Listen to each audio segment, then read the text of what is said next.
नमस्कार दोस्तों, good morning. कैसे हैं आप सब।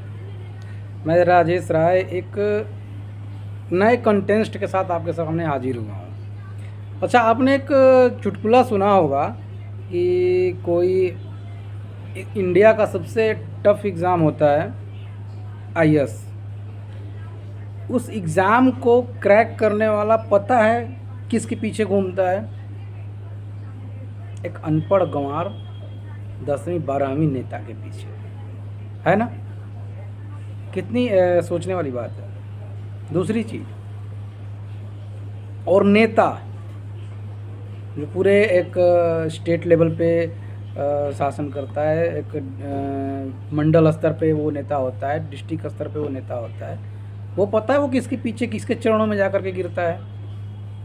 बाबाओं के, जो बिल्कुल अनपढ़ गंवार होते हैं। कितनी सोचने वाली बात है ना।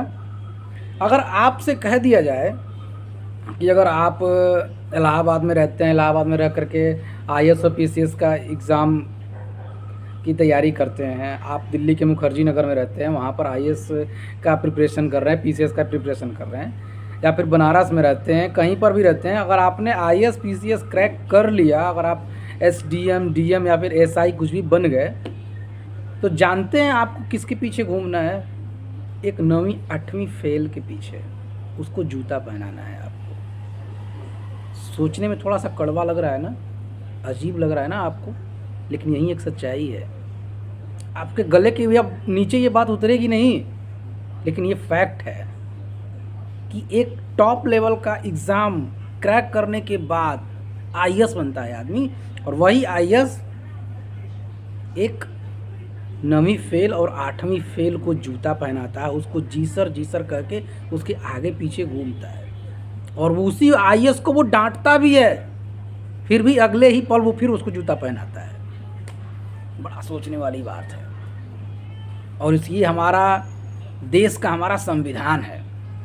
ये संविधान लिखा गया है कि एक पढ़ा लिखा सबसे हाई क्लास एग्ज़ाम क्रैक करने वाला एक नेताओं को, जो बिल्कुल अनपढ़ हैं, गंवार हैं, जाहिल हैं, मतलब उनको कुछ भी कह लो, ऐसे ऐसे मैक्सिमम हमारे पास लीडर हैं इंडिया में जो अंगूठा छाप हैं, जिनको कुछ नहीं आता, नाम तक लिखने नहीं आता, और उनके पीछे एक आईएएस होता है उनकी सेवा करने के लिए, उनके आगे पीछे उनका ख्याल रखने के लिए, उनका ध्यान रखने के लिए।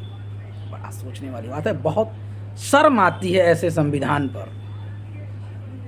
लेकिन कुछ ऐसे निठल्ले भी हैं हमारे देश में जो इस संविधान की बड़ी दुहाई देते हैं कि वाह, हमारे देश का संविधान कितना बढ़िया है, बाबा साहब ने बनाया है। सम्मान करता हूँ मैं बाबा साहब का, ऐसा नहीं है, मेरे लिए हर आदमी सम्मानित होता है, लेकिन उसका संविधान क्या सम्मानित है हम लोगों के लिए?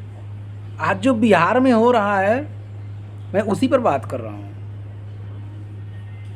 बड़ा अजीब है कि पिछले कार्यकाल में ऐसे हेल्थ मिनिस्टर थे जो 9वीं फेल थे, 8वीं फेल थे। मैं नाम तो उनका नहीं लेना चाहता हूँ क्योंकि मैं किसी के ऊपर फोकस नहीं कर रहा, लेकिन ऐसे विडंबना देखिए कि एक 9वीं फेल को, 8वीं फेल को, एक आईएएस एक पीसीएस लेवल का एग्ज़ाम क्रैक करने वाला एक अधिकारी लेवल का आदमी उसको जूता पहना रहा है। शर्म आई हमको देख करके।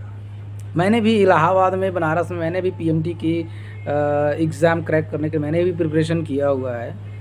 कौन सा सपना लेकर के घर वाले हम लोगों को भेजते हैं कि जाओ बेटा इलाहाबाद में प्रिपरेशन करो, एक पीएमटी क्रैक करो, या फिर हम जैसे कितने लोग ऐसे हैं जो घर से 10 रुपये, 20 रुपये, 2000, 3000, 4000, पता नहीं कैसे कैसे पैसे इकट्ठा करके, दाल भात खा करके, रातों रात जग करके एग्ज़ाम क्रैक करते हैं, एक आईएएस का, एक पीसीएस का, चाहे वो दिल्ली में कर रहे हो, चाहे इलाहाबाद में कर रहे हो, चाहे बनारस में कर रहे हो, चाहे वो पटना में कर रहे हो, कहीं भी कर रहे हो।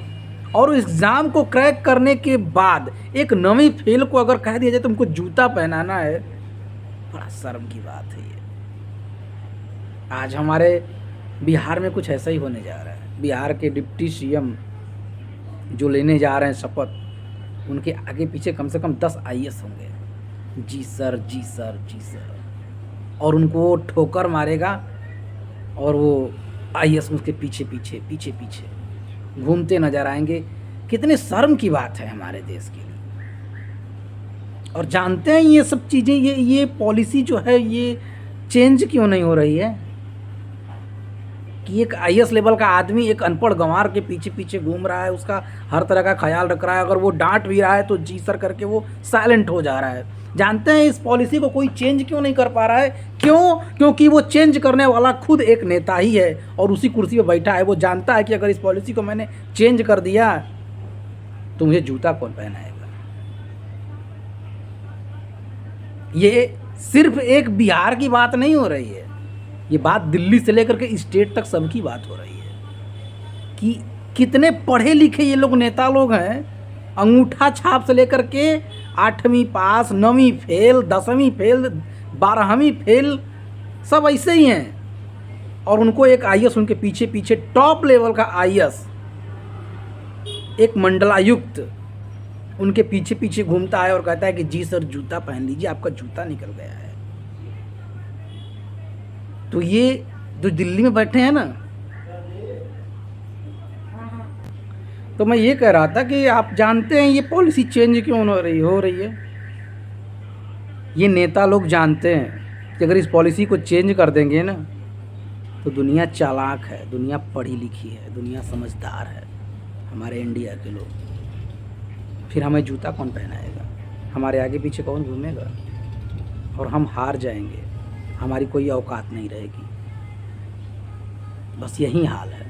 तो ये दिल्ली में बैठे हैं, दिल्ली से लेकर के पूरे स्टेट लेवल तक की सबकी हालत है कि एक विधायक बनने के लिए, एक एमपी एमएलए बनने के लिए, एक सीएम बनने के लिए, एक पीएम बनने के लिए, एक हेल्थ मिनिस्टर बनने के लिए किसी भी क्वालिफिकेशन की ज़रूरत नहीं होती है।